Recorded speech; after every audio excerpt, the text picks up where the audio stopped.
And your parents? Yeah. What was their thoughts and what were they looking to do once they got here to Adelaide? Both my parents were chefs. Okay. Okay, my 3 sisters worked in restaurants when they got a job as first or second cooks.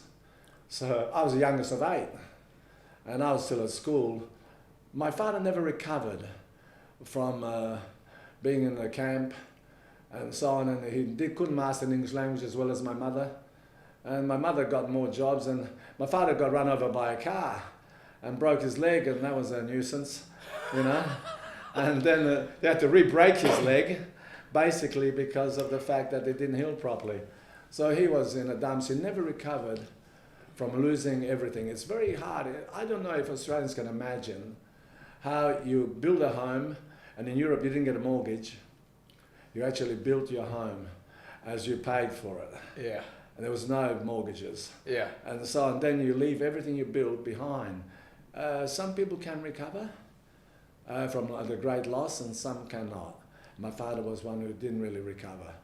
So going back into the both chefs, Yes. you know, was there something that you found passionate or passion in cooking at all from a young age, or? Not really, except I licked the bowls out when I was a young lad. I was the only one home. I used to lick the bowls out, and I thought, how good is this? You know, and when you're young, you like anything sweet, and so on. So I used to lick the bowls out, and so on. I didn't go to school in Australia that much. They put me into grade 6. I did grade 6 in Australia, grade 7, and first year high. So what's that, year 8? Yes, at the first year high, I was told if I leave school then, because my father got really ill, and my mother, we had just bought a house in Campbelltown. The family bought 1, 2, 3, 4 houses in the row were built, and one across the road. So it should have been called Milisits Street, right? And so on. But families held together. It was the ethnic way, and it was an Italian area, but it was way out. Today you think that Campbelltown's not that far out. Those days Campbelltown was a long way out, and so on. So we were lucky in that regard that we all kept together.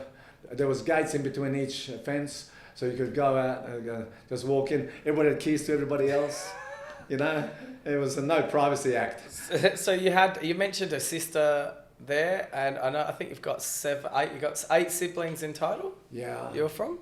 Correct. Yeah. Yes. And all of you came over? Yeah, we all came to Australia with our parents, and some of my brothers were already married and had children of their own. There's a 21-year gap between the oldest child and the youngest child.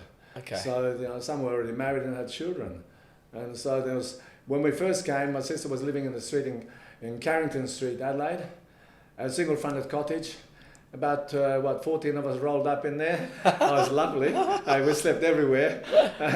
You know, just put a blanket on the floor. Who cares? After all, we've been in refugee camps. We never complained. Yeah. We looked at the fact that Australia was giving us a second opportunity in life. We didn't even complain. If somebody helped us, we gave them a hug and thanked them.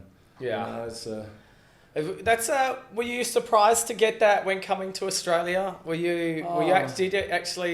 it a bit of a surprise actually when you come here, knowing where you've come from, and then were the Aussies like quite welcoming and really wanted to embrace you, or did you find it a bit hard because you're an ethnic, for instance, and there's a bit of pushback there? We got a bit of a bum steer on the ship, with a movie on the ship. You know, they showed us all these things about cattle stations, sheep stations. We never even thought there were cities in Australia, because all we got was cattle stations, sheep stations. And I'm saying, well, we're rural, we'll be right, okay, we'll buy a farm somewhere. And then we come in and see big cities. It was a bit of a shock, actually. It's kind of like when Americans come here and they see kangaroos on all of they just think that they're cruising around all through the streets. Yeah, it's a similar sort of scenario, just a modern day take on it. Yeah, and anyway, I look at the fact that originally when I came to Australia, there was a lot of immigration in the 50s, late 50s. We came in 58 into Australia, so there was a lot of immigration before us and after us.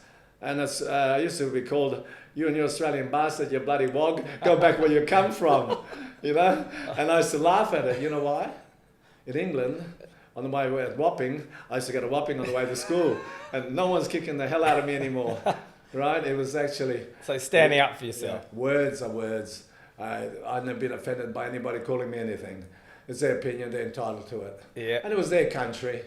And they obviously didn't like the idea of first-generation immigrants coming. But there were immigrants in Australia after the Second World War as well. You know, but they assimilated well.